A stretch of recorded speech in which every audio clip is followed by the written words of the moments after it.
The night hangs over Chicago like a heavy veil, its skyline etched in fluorescent light and shadows against the dark canvas of a clouded sky. The city's pulse echoes through still busy streets, a rhythmic hum interrupted only by the distant din of passing traffic and the soft patter of raindrops dancing upon the pavement.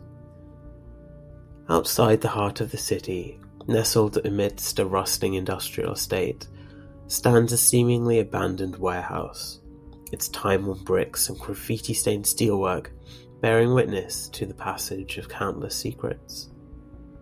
Its edifice looms in the dim glow of flickering streetlights, a silent sentinel to a bygone industrial boom. Broken windows whisper tales of illicit dealings, their shards catching the glint of the occasional passing headlight. A solitary light from inside casts a feeble glow upon the tarmac, creating puddles that shimmer like liquid mirrors on the cracked pavement.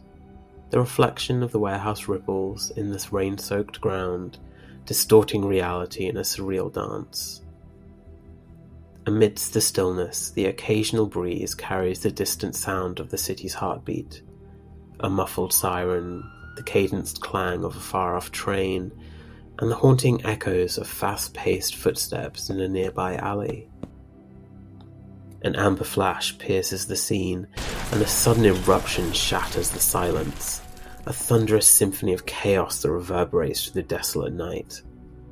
The once still air now pulsates with the aftershocks of an explosion, sending ripples of disarray and debris through the rain-soaked atmosphere. The warehouse now bears the scars of the detonation. Flames dance like malevolent spirits, casting flickering shadows that play upon the decrepit walls. The broken windows now shattered completely, their shards of glass strewn like morbid confetti across the wet ground.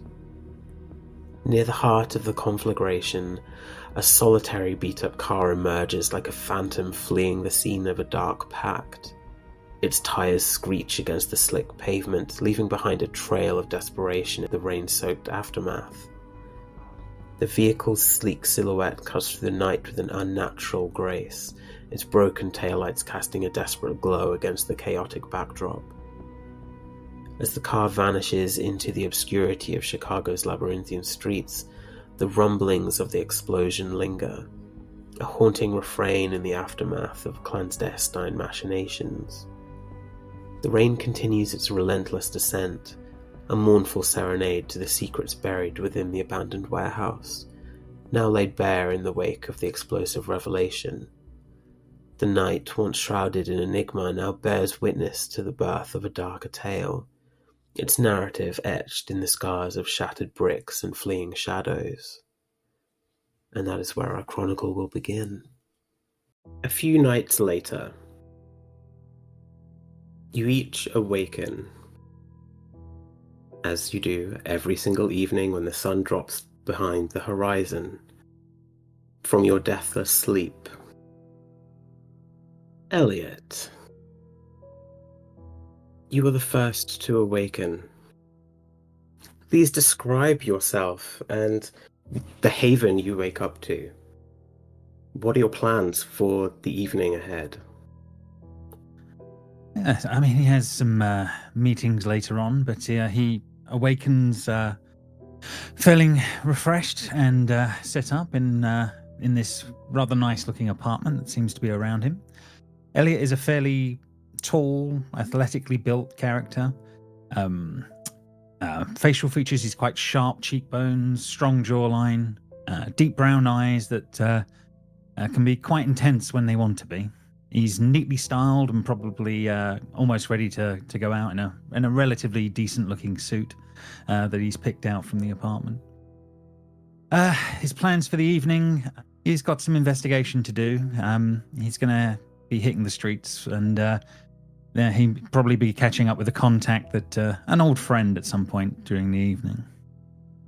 As you go to leave your apartment, you notice that slipped underneath the door, probably during the daylight hours, a small piece of folded paper. Great. Okay, yeah, he picks it up and takes a look. You open it up, and it's a fairly short message. It simply reads, E. PKJ has some important work that needs investigating. Your sire has volunteered your services. Meet me at my office this evening, midnight. D. This is not the first time he's had a message like that. He knows what's coming, and he's fair enough. He'll break out the car and make his way there when the time comes. Wonderful. Next on my list, we will go to Luca.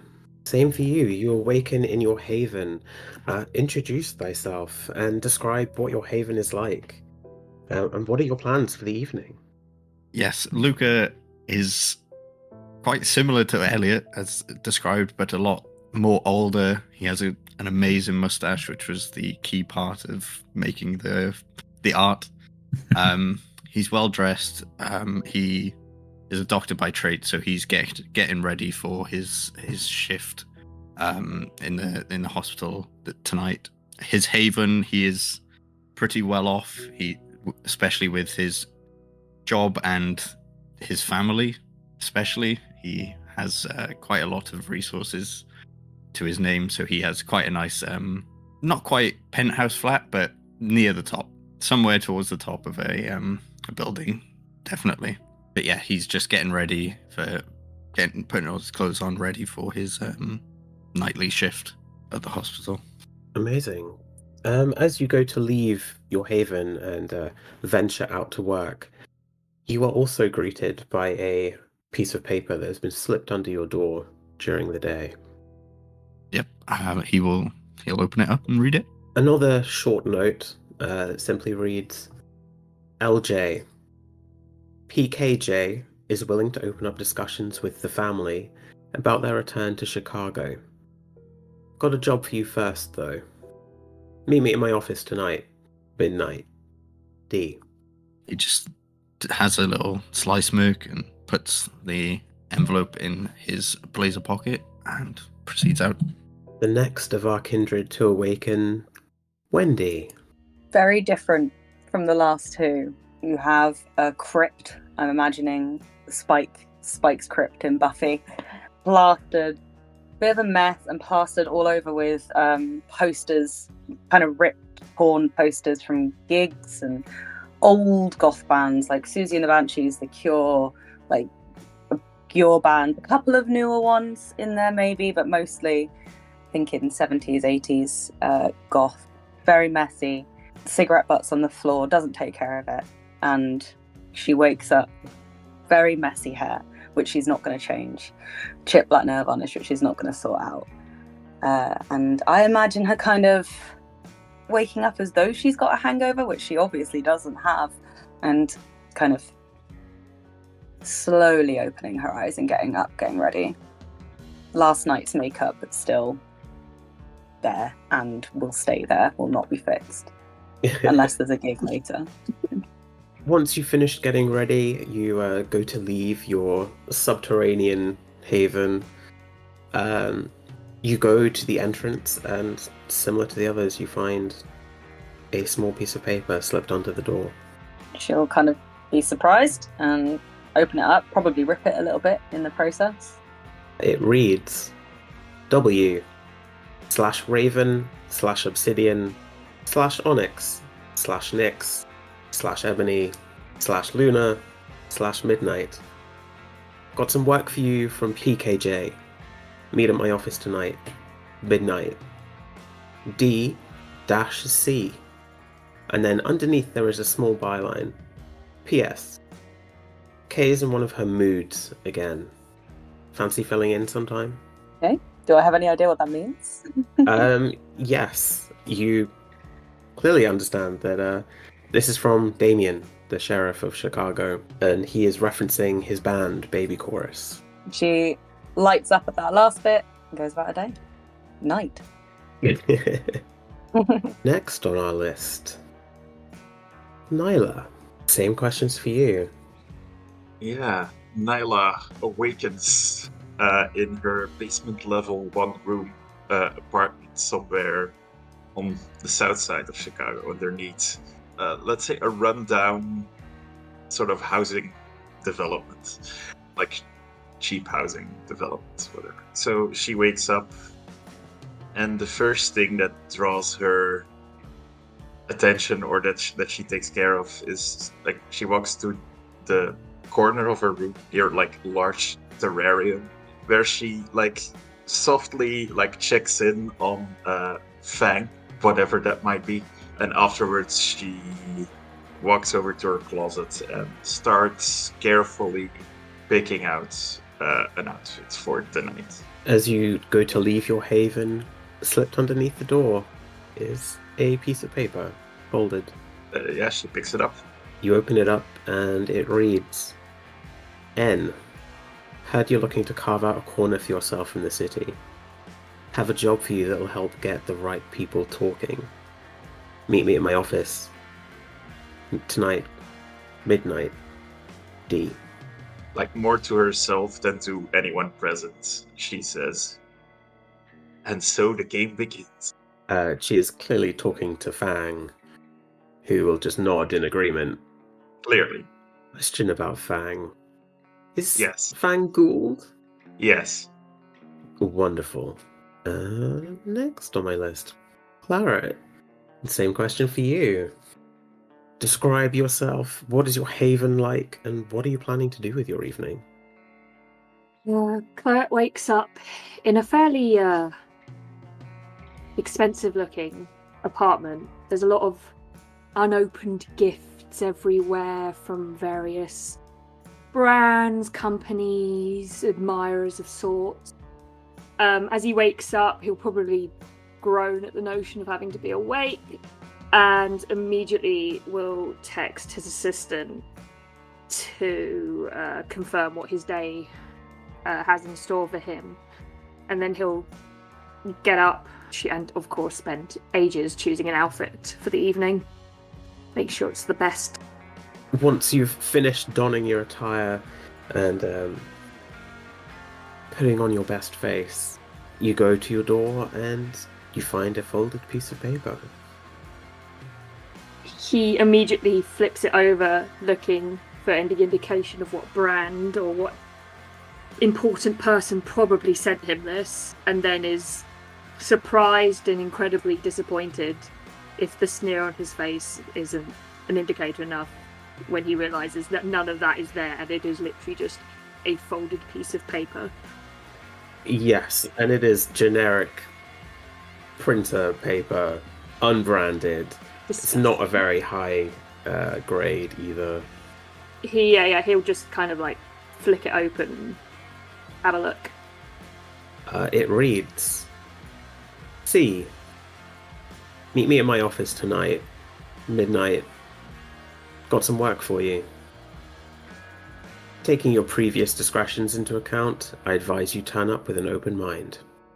D.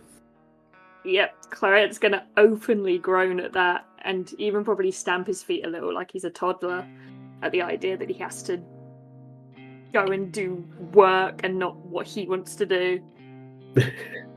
As he sets off into night, he'll shoot his assistant another text just to say whatever's in between the hours that he needs to be at Dee's place to cancel everything, because unavoidable thing has arrived. So, yeah.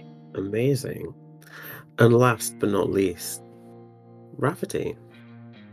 Same questions to you. In one of the many unused subway tunnels of Chicago, in one of the many unused corners, there is a door that is not shut because no one ever comes here, ever, into the labyrinth. At least not the ways that he takes. Rafferty opens his eyes on a scummy but serviceable pulled-out couch. He actually has a rat nesting in his hand, nestled there, which he picks up and sets on his chest. Rafferty, like many Nosferatu, has a very scarred face. It looks like his curse kind of aged him and weathered his skin to be very wrinkly, deep-set eyes, but otherwise dresses like a pretty normal street thug youth of Chicago. Has on a jacket with a hoodie underneath, has on some torn black jeans, some shoes. It's all second-hand or scavenged, but he knows where to find the good stuff, and that's the stuff that he keeps for himself. So even though, there might be some spots here, some tears there, it's all serviceable and fine. It's the same with his Haven. Most of the stuff is damaged in some way, shape, or form. Usually probably wouldn't be seen in a home, but works perfectly fine as long as you dust it off a little bit, look past the aesthetic, which is something that he can kind of internalize. And as you're awakening and your little rat is nuzzling into you, it perks up for a brief second and then darts off your chest, turning around a corner and returning moments later, pulling a piece of folded paper in its mouth, almost shuffling backwards under the sheer size of the piece of paper compared to it. I frown a little bit because this looks too clean, I think, to be down here, or at least hasn't been down here long enough to get dirtied up enough, which I think instantly makes Rafferty think that this was left here. But he will pick it up and open it and look at it. It reads, got some work for you that you might be interested in. Need someone of your particular talents. Meet at my office tonight. Midnight. D. And just to be clear, Rafferty knows who D is, right? Yes. In Chicago, there is only one D of note, and that is Damian, the sheriff of Chicago. Gotcha. So he'll put an index finger underneath the rat's chin and give it a little scritch. And just say, well, I mean, it's better than being in trouble again. Maybe I can come back with some food for you and your family. And he will set out. Before he does, though, he grabs and this is the only thing here, other than this piece of paper that looks relatively new. COVID was one of the best things to ever happen for Rafferty.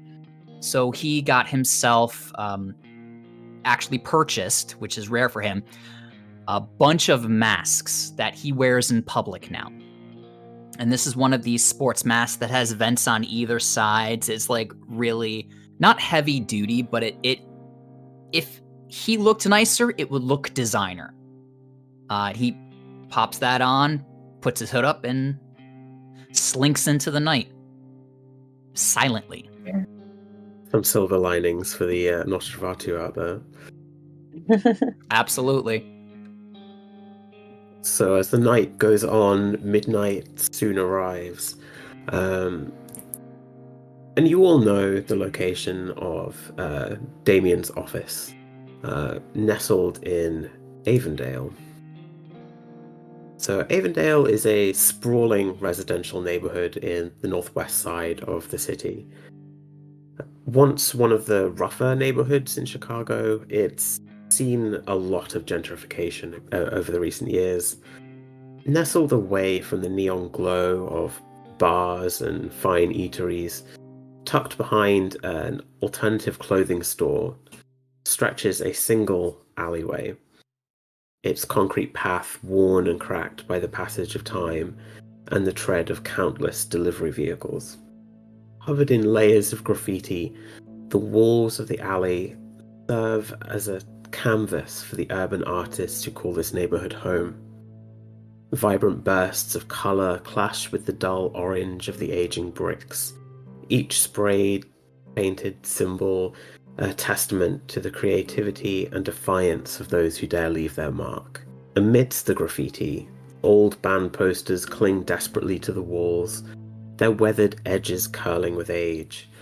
Faded images of rock gods and punk icons stare out into the darkness, their eyes hauntingly familiar to those who dare gaze upon them. You all arrive at similar intervals. Who amongst you would be first to arrive? I would argue that it would be Rafferty because I have the lore sheet tunnel access, which lets me traverse Chicago with relative ease and speed. So if I know where I'm going and I've been summoned and we all woke up around the same time, unless somebody is arguably closer to this location than Rafferty, I would say he got there first. This is the north side, you said, right? Northwest of Chicago, yes. Yeah. Nilah would have to come all the way from the south side, so it's a little while for her. Elliot would always want to be on time, so he would have made plans for that. Wendy would have been on time, but there's a band poster that caught her eye, so she's busy trying to take it off the wall without ruining it as much as possible. Claret is late. My choice. And when he gets there, we'll try and do a brand post of the necklace he's wearing up against like the vintagey posters to make it look cool and edgy. Yeah, Luca would be like perfectly on time. I'm just seeing where the hospital is in regards to Chicago. It is bang in the middle. So, yeah. He would pull up in his very nice Porsche Cayenne, black. You'd, definitely be bang on time. So you all convene in this alleyway. A little bit odd, considering this is an incredibly quiet part of Chicago. And now there are just 6 of you stood in an alleyway.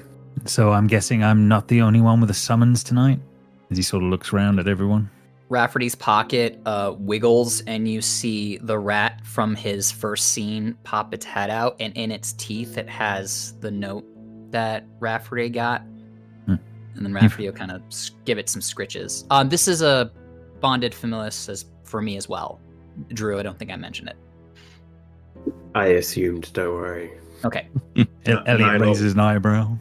Nilah will sort of look at it and say, "Ooh, that's cute," and then she'll like look up at your face and go like, "Yeah." Still, I mean, the rat's kind of cute though.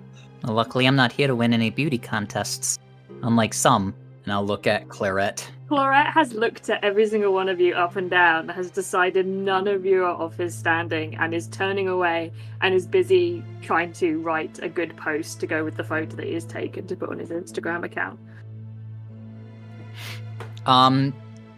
Was any of us in the background of your stuff? No. Okay. Why would he want you in the background of his picture? Ew. Carelessness. I didn't think it would be desire. I just thought you might have done it on accident. This is not his first rodeo of taking photos. How dare you? How aware are we of the Gamerilla's ban on cell phones as he's very. typing up his post? 100%. I mean, you are in Chicago, the crown jewel of the Camarilla. Wendy has a Nokia 3310 that she feels absolutely terrible about, so she is pretty shocked. I'm pretty sure that's not allowed, Mr. Do I know? Do we know each other's names at this point? No. For what it's worth, I'm Rafferty. Hi. Elliot, sorry. Yeah, sorry for the rudeness there. Sorry, I was just taking in the what's going on. As he's literally watching Claret in the background taking pictures as well. A question for Claret, actually. In taking that photo, have you used the blush of life? I'm not in it. Okay. Like, the most that's in it, I think, is the way he's taken it is so it's like his collarbone area with the necklace that he's wearing with the poster in the background. So his face isn't in it. It's just that neck bit. Okay. You could get away with it's a creative filter, maybe? Oh, yeah. He relies on the fact that everyone thinks everything he does is over extravagant because of the fashion world, rather than people assuming it's a vampire. That's what he relies on. Yeah, Luca will step forward and say, "My name's Luca. Yeah, it's weird that we were all summoned here. I'm gonna assume that guy's with us. I kind of already don't like him." You know, I kind of agree. Like, I am Nilah, by the way. Hi everyone. I'm kind of new to town. Nice to meet you all. Does anyone know his name? Should we call him over? Does he even know that we're here? Deliberately not looking at any of you. He does not want to be thought of as associated with any of you. I know his type. I'm guessing that it's less that he doesn't know we're here and more that he just doesn't care. I will say, real ballsy to bring a cell phone to the sheriff's place. That's... Oof. Yeah, I think that's up there. That's either brave or stupid. But, let's... I think I can guess which one it is. Hey, fuckboy, what's your name? Amazing. Claret, turns his head so fast that it looks like he kind of snapped his own neck to turn at that. And he's like, I'm sorry, are you speaking to me? If we're in the middle of confrontation, you see Rafferty just disappear. No, I'm talking to the douchebag behind you. Of course I'm talking to you. What do you think?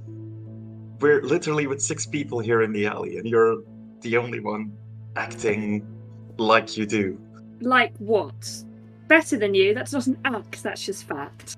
Yeah, pompous asshole. A little bit, but I would suggest if you do want to keep that phone, I would probably put it away. It's probably not the right time for that. Unless it doesn't mean anything to you, of course, and you don't need to let your followers know what you're up to. Claret rolls his eyes. Of course you wouldn't understand. My job requires me to post at specific times to match the algorithm, and you just couldn't understand. I'll put it away now if you're that worried about it. It might do you a favor, for now. Wendy is just very quietly she's smoking. Just I think out of habit. You meet good people in smoking areas, so she does it. So she's smoking and she's just quietly really trying to avoid eye contact. But when the insults have been flying about Claret, she has kind of just been quietly nodding. So if you're smoking, does that mean that you have the blush of life going so you can actually inhale and exhale?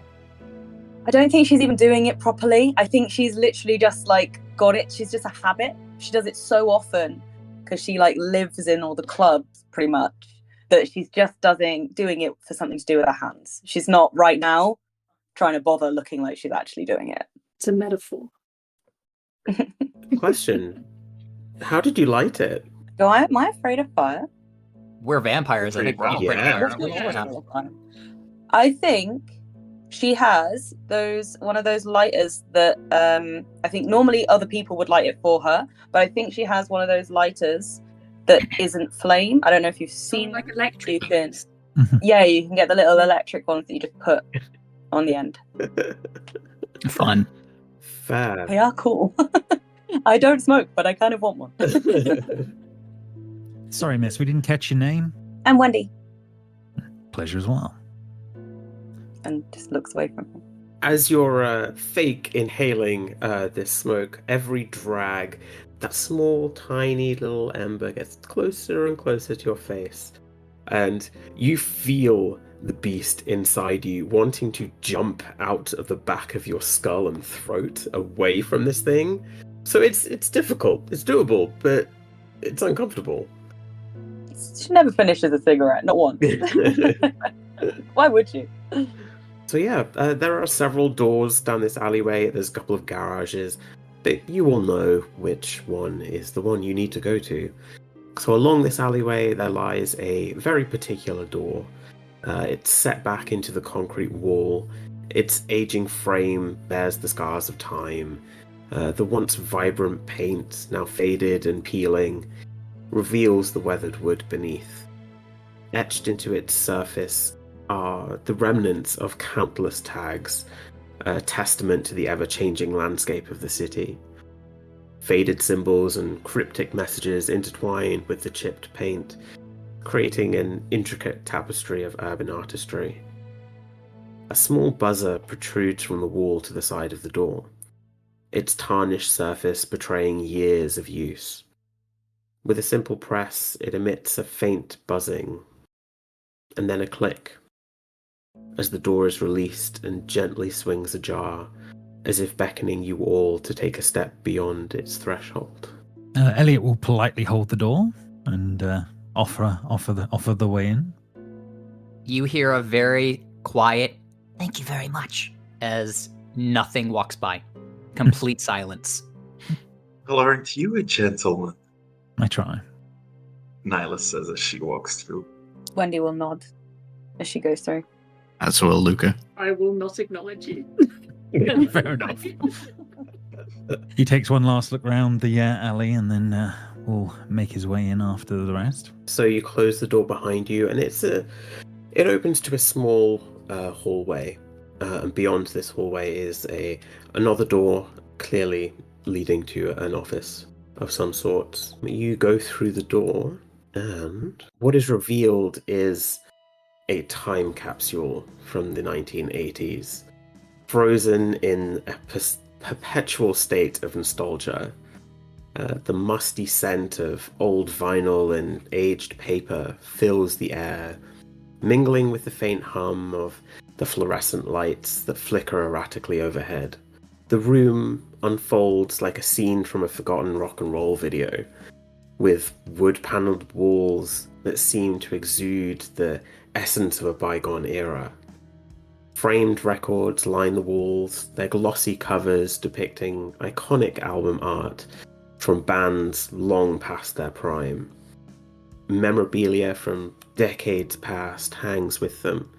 Faded concert tickets, crumpled set lists, and yellowed newspaper clippings chronicling the rise and fall of musical legends. Aging filing cabinets stand sentinel in the corners of the room, their metal exteriors dulled with age and use. Drawers hang slightly ajar, revealing a treasure trove of something you can't quite make out. The centerpiece of this room is a weathered desk, cluttered with stacks of paper. Behind the desk, a high-backed leather chair, its cracked upholstery bearing the imprint of countless hours spent lost in the world of music. Sat at the chair is a scrawny African-American teenager who looks no older than 17, 18 at the most. With short-cut hair, the boy wears black denim jeans that are torn at the knees and a t-shirt that simply reads Baby Chorus, and loosely tied fraying Converse that he has popped up on the desk in front of him. Does Wendy know Damian pretty well? Fairly well, yes. You have performed on stage with Damian and Baby Chorus. So yes, you are certainly more than acquaintances. I think she'll kind of walk in and walk past and be like, "Hey Damian, how's it going?" Shit's going down, Wendy. Not gonna lie. I wanted to look through your records. Be my guest. And Wendy will just go over and start flicking through any new records, see if there's anything she wants to borrow. Drew, do I think that Damian can see me as I'm walking in here? Probably not, but looks can be deceiving. You are expected to be there, so... I wasn't asking for shenaniganery or anything like that. That's not Rafferty's MO here. He just wanted to know if he was going to be acknowledged or not. He goes and, as per usual, stands in the corner and just watches everything so that he's out of the way. And he's still unseen passage. And also, nobody can hear him walk either, because he also has silence of death as well. So you are literally hanging out with a ghost right now. Unless you do something to otherwise observe him. So, Damian is bouncing a ragged tennis ball against the floor and the side wall. So if you're going to try and move past that, you're going to have to time it to not get hit by it. Sure. Yeah, why not? Let's roll. First roll. Oh my gosh, first roll. Yes. I'm guessing this is some sort of dex thing, right? This will be a dex thing, but dex and what? I'm good at dex. If it's dodging, like dodging bullets, I believe it's dex athletics, usually in combat. Ooh, dex, yeah, go for it. Dex athletics. All right. So let's see if I remember how to roll this. I want this, and I want this. Here we go. More than enough to dodge a bouncing tennis ball. bounding off the floor and wall in front of you. So you slink to the corner office. It's not a massive office, so you're fairly close to Wendy as she's very quickly rummaging through all kinds of hoarded records that are gathering dust. Wendy hears, "Does you listen to new sports in there? That's like my favorite."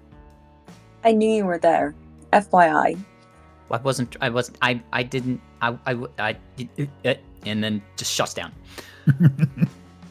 Wendy laughs, like she's not mad or anything. She's clearly just like enjoying that you're sneaking around. Yep. Damian will clock this. We'll just assume that you're there. He begins to talk and he starts punctuating each of his statements with the thump, smack of each catch of this tennis ball. The city's getting hammered by someone, and I've brought you all here under the prince's request. He wants you all to figure out who's doing it. I'm sure you've all heard of the explosion a couple of nights ago. Yeah, I heard something about that, yeah. I had some patients come in, yeah. It was irrelevant to me, so I didn't really take any note, if I'm being honest. Well, it's relevant to you now. It wasn't just some abandoned warehouse, some kids playing where they shouldn't do. It was a circulatory system safehouse. It was targeted. So you've got a bunch of blood dolls running around? Everyone does. No, I mean, they're running around freely out there? No, not really. Okay, so no breach to the Masquerade. That's at least something, right? No, but still an attack on the city. And that's something I can't stand for. Some say it could be the Lupines again. Some say the Anarchs. I personally think someone might be taking a stab at the crown, especially after one of their stash houses have got hit. We pulled an Indiana plate off the getaway car. He switches hands, catching this tennis ball. A Prince Modius of Gary is dead. Long gone. Baron, he air quotes, juggler, is missing. So only one of two people could be responsible. In my opinion, at least. It's either Evelyn Stevens, the new Baron of Gary, and he rolls his eyes, or this new guy, Eric Sharp, some Camarilla hardliner who's moving in on Evelyn and her crew. Either way, Jackson and I want you all to go to Gary and infiltrate the movement, put an end to that shit before someone starts another war. You do that and Jackson will know your names. And in this city, that's a major victory. As he says that, he misses the catch, and the tennis ball bounces and rolls into the corner office where you are, Rafferty. He nonchalantly acts like he missed on purpose, swinging his legs off the desk and reaches into a drawer. So we have to pretend to be fucking anarchs then? Yes. You're all handpicked because you're fairly unknowns. Speak for yourself. He just side-eyes you. Your affiliations to the CAM aren't widely known. So, we're sending you over the line. Damian, I can't go to Gary. I can't. Well, how am I gonna sing for you, for one? And also, you know I have to go to the meetings. She kind of does that last bit in like a hushed... I'm sure Sun will allow you some reprieve from your meetings. This does come from the prince, and the prince sits a little bit above him. You think he's more lenient than I do, for sure. And you'll be back. Don't worry. We'll be singing the Succubus Club sooner than you think. Just this one job. I'm definitely up for it. To get my name up is a big deal for what I'm here for, so it could go down well. Yeah, more than happy to do this and try to establish myself here a bit more. But and from what little I've seen of these people, I've no issue working with them. Well, except for that walking masquerade breach over there. Listen, I'm sorry. Okay, I can go invisible so people can't see me. I don't mean you, Rafferty. Oh. I mean the fucking peacock over there. I'm sorry, are you addressing me? Yeah, she sort of gestures towards Claret. Yeah. It'll be your job to keep tabs on him as well. Does it mean I can confiscate his phone and, destroy it and stuff?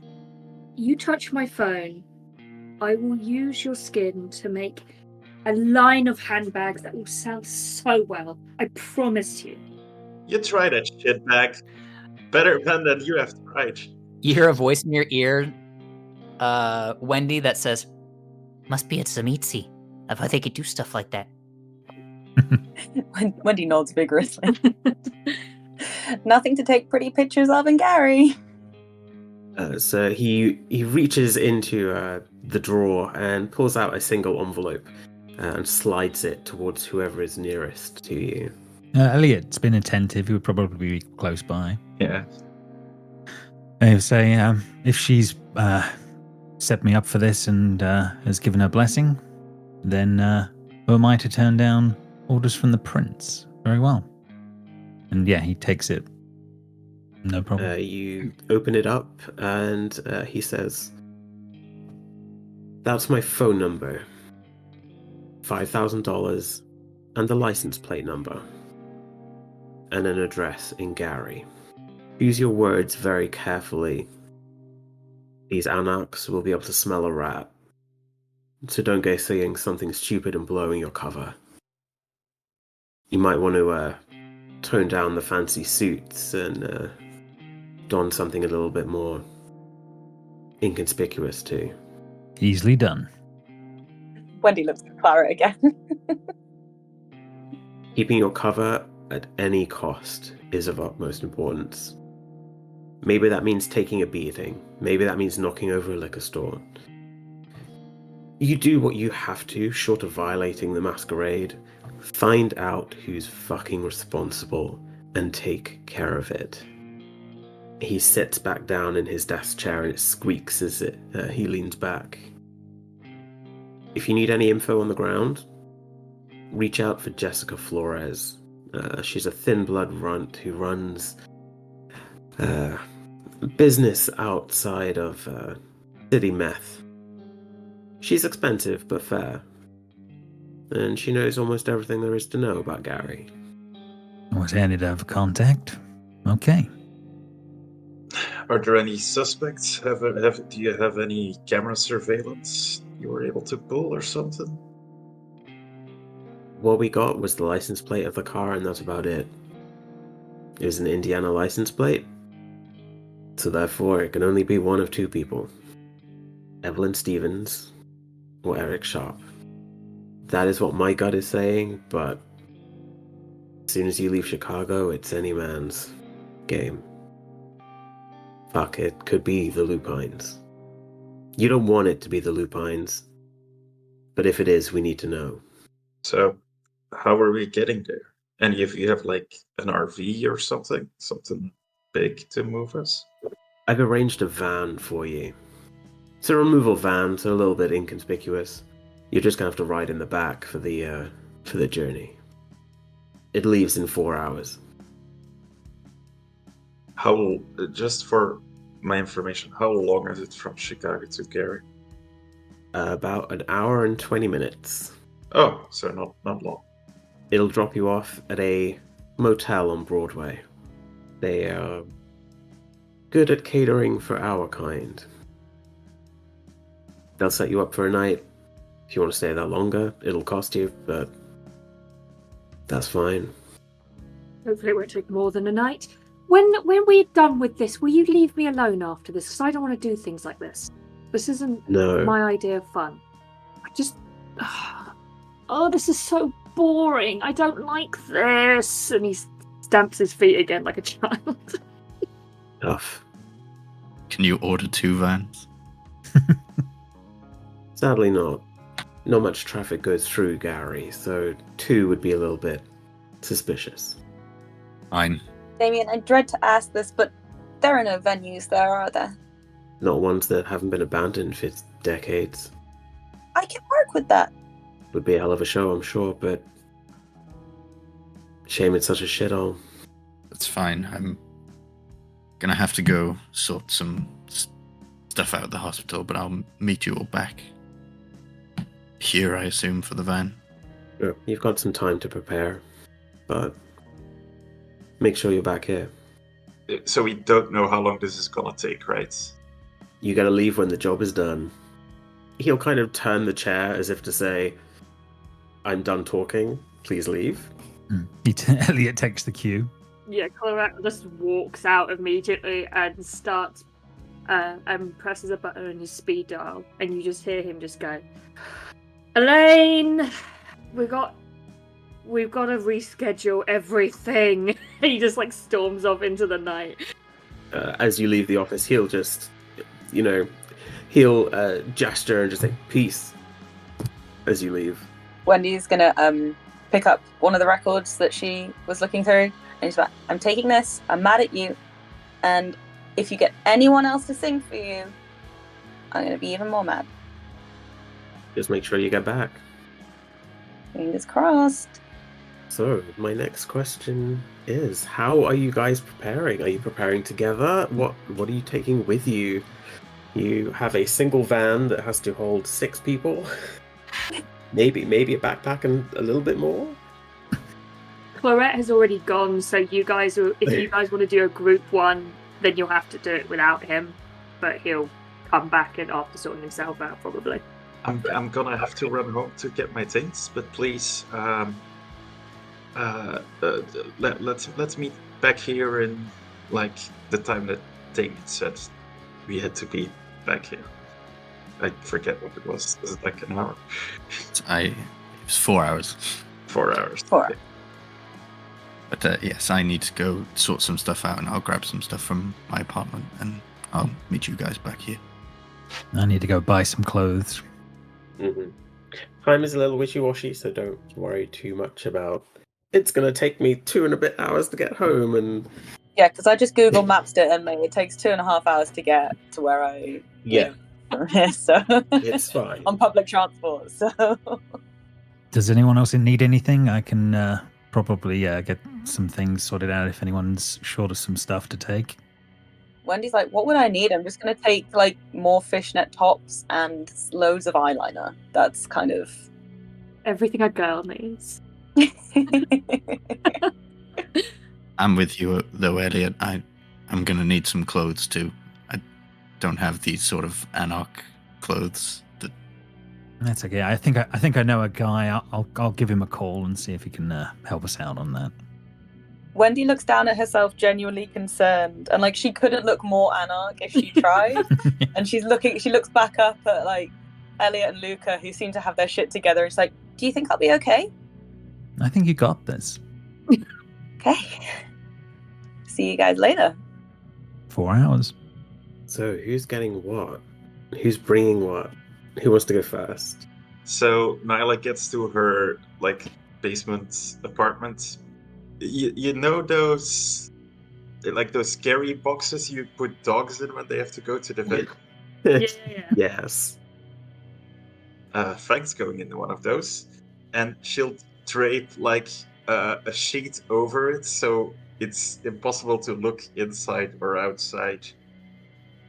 He likes it dark, so that's fine. But otherwise, she's worried he might starve if she's gone too long. So she has to take him. I wonder if he still needs a heat mat, being a ghoul. Question for Reddit, I think.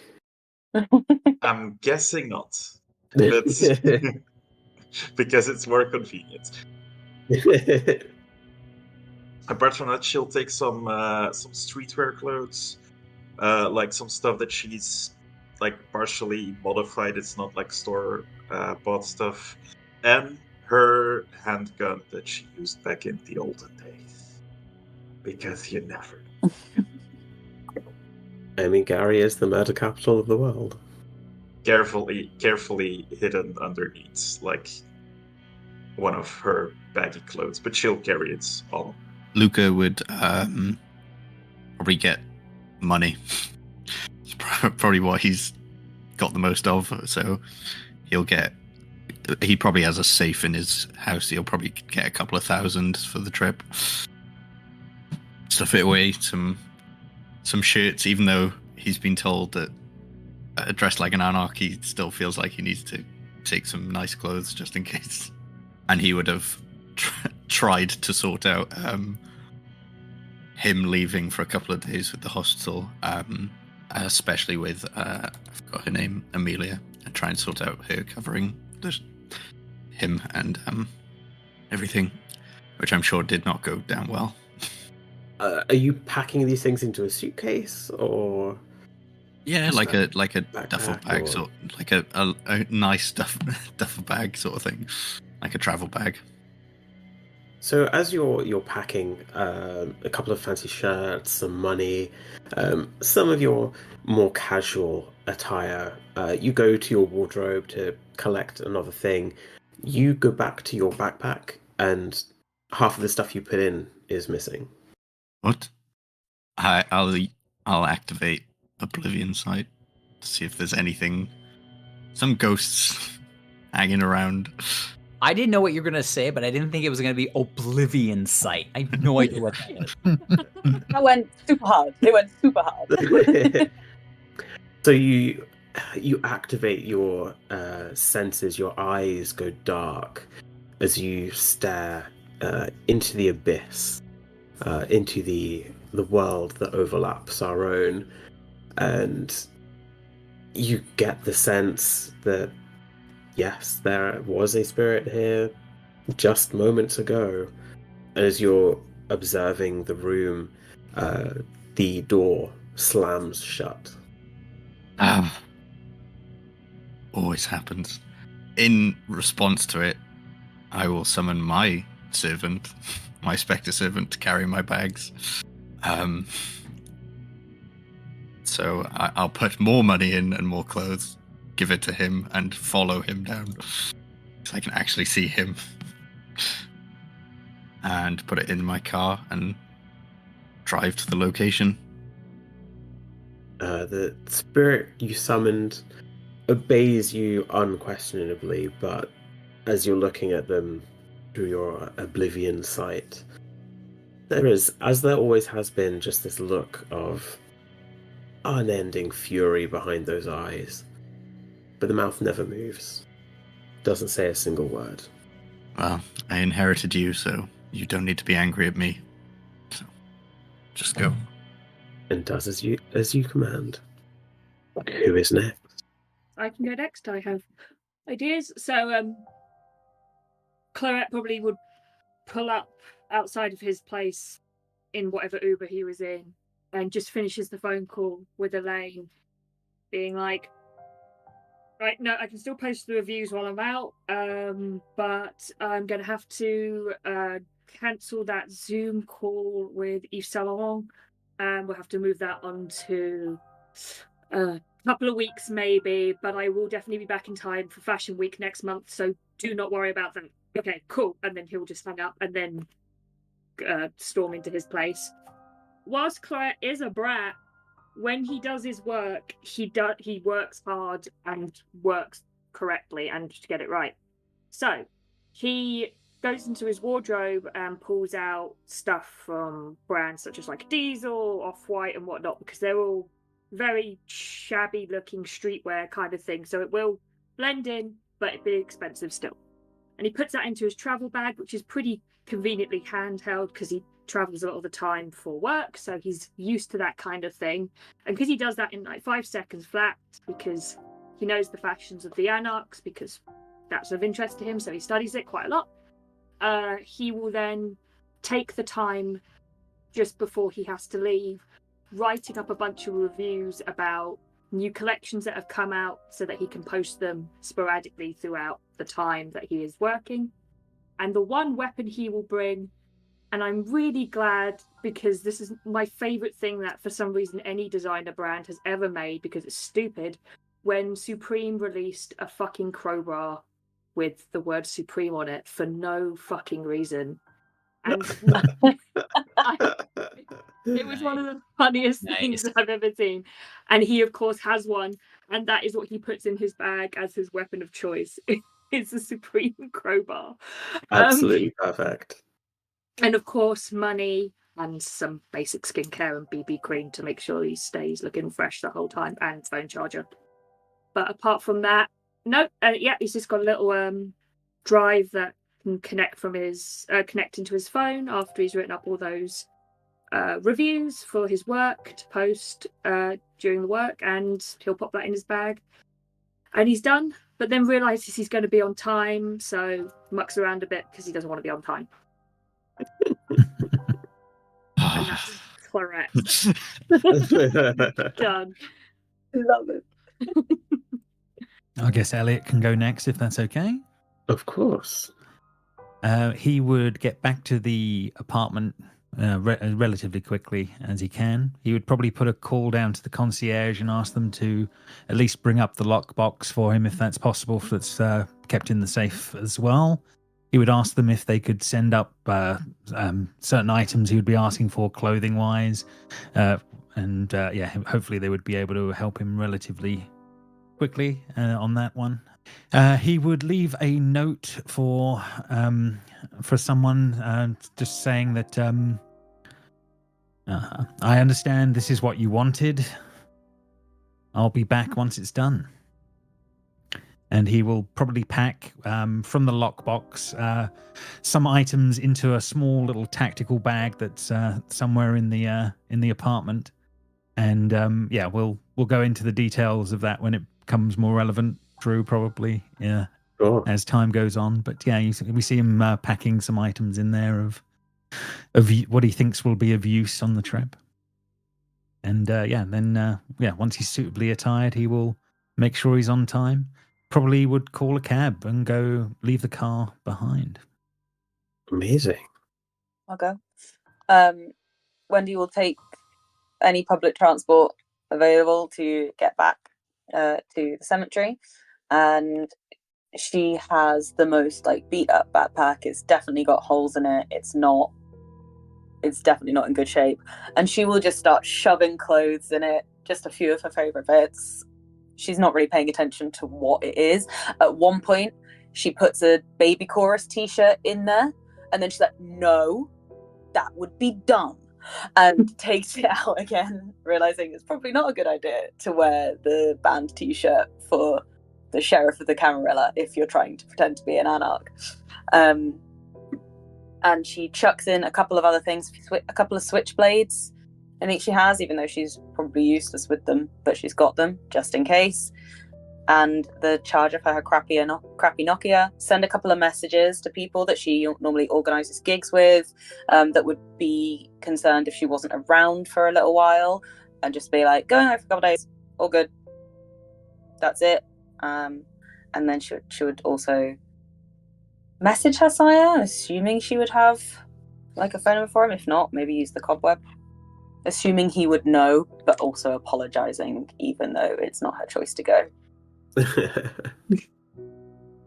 As you navigate your way through the psychic lattice work of the cobweb, you don't get a verbal response. You just get a whinge, an acknowledgement of what you're doing, and a sense that he knows what's going on.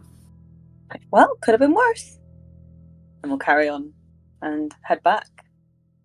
Rafferty is going to go back to his lair, essentially. Grab a backpack that is in better quality than Wendy's, but has a really nasty water stain down at the bottom, which is probably why it was thrown out, but otherwise perfectly serviceable.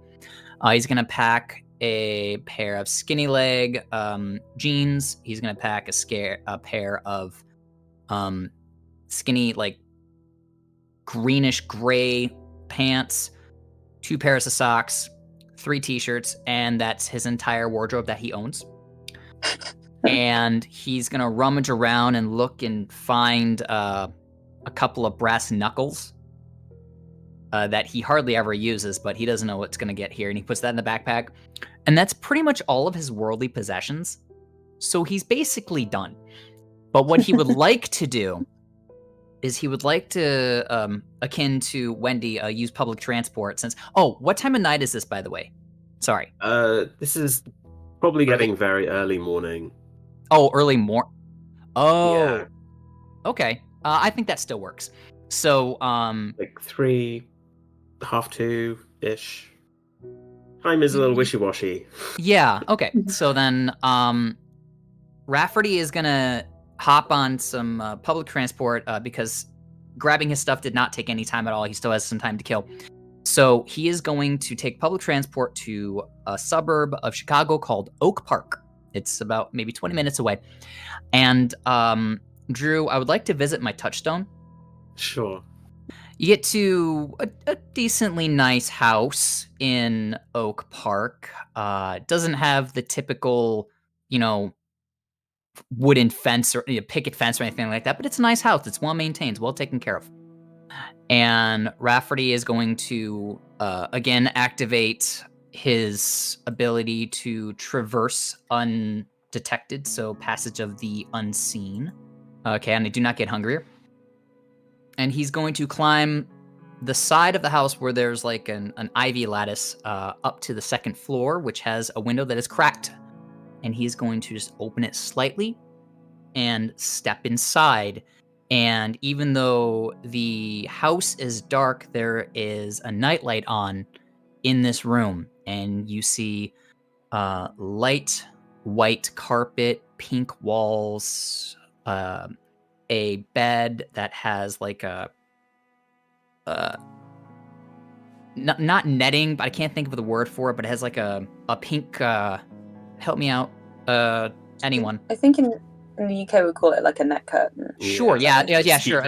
Yeah. Yeah, except it's not there for like, it's there for decoration. It has like little flowers on it, and you see a little shape with their back to the window, a little ponytail up on top, and Rafferty will go over and just run a finger from their ear all the way down to the tip of their index finger.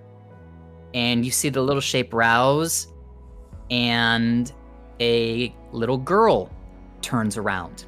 And you see that half of her face is covered in a bright blotch of a birthmark.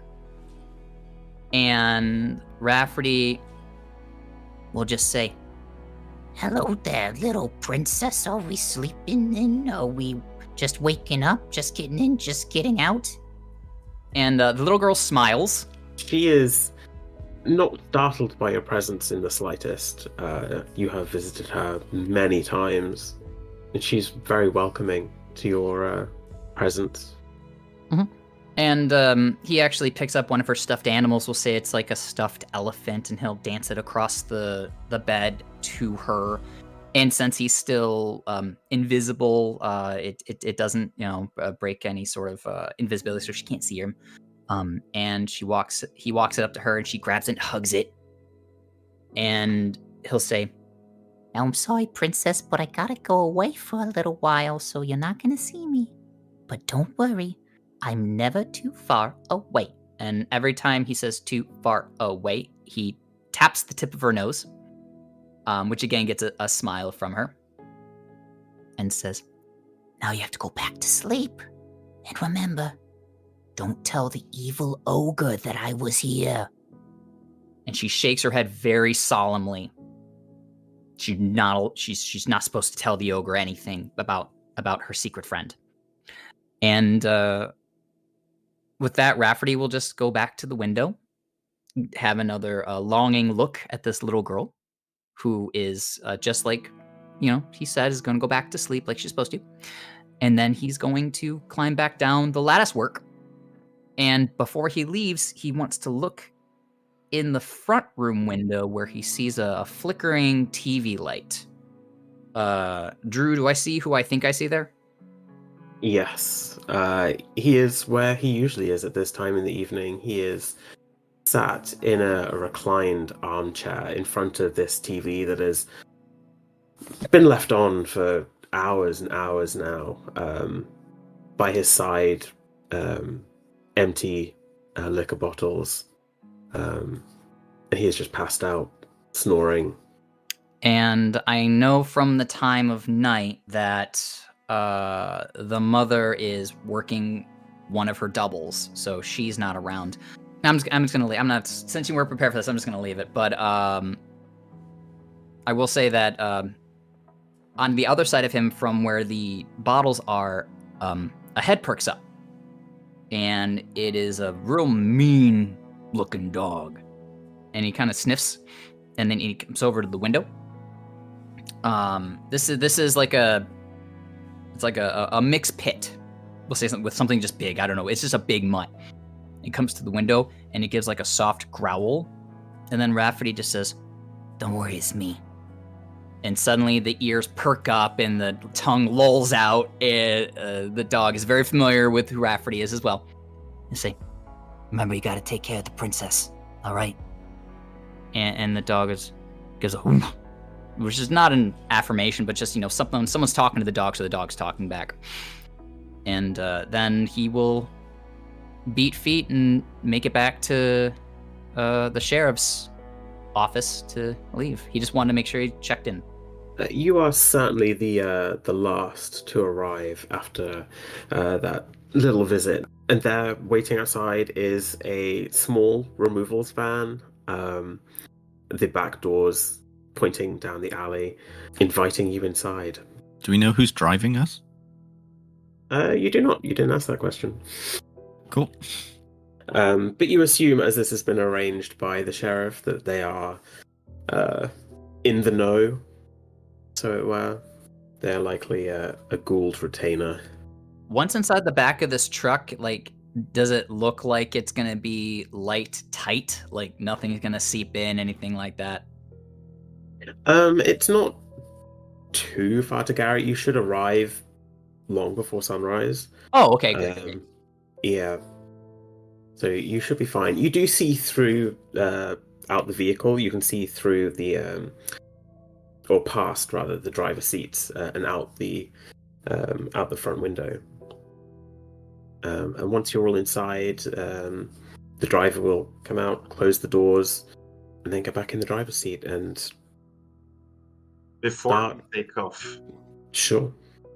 Can I look at Claret and say, before we leave, Sheriff told us to keep you in line, so I'm gonna have to ask for your phone.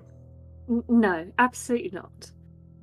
I have no other scheduled photography-based posts scheduled for this job that we're doing at the moment. Very well, so you don't... Any photo. No, I do need it. I will be posting reviews. Well, I mean, you can time those out to, post at a certain time if you know how to do it. I could mess with your phone and make that work for you if you want. I would rather you did not. There are some important numbers of important clients on there, and I would hate for their numbers to fall into the wrong hands. You have my word. I will not take any photos with this unless absolutely necessary, which I doubt. I may not want to be here, but I do take work as a whole very seriously. I also would like the sheriff to get off my back, so I'm not going to cause him more trouble than needs be. I assure you. Drew, sorry, one quick question. Anarchs don't have a problem with phones in the same way, am I right? Or they're not really.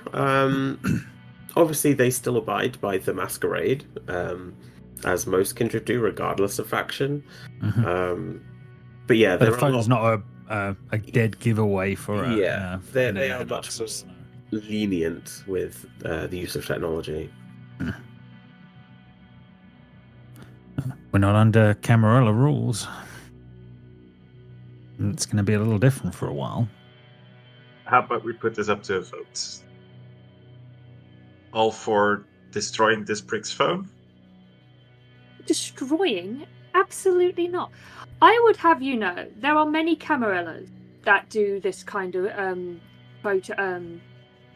online work.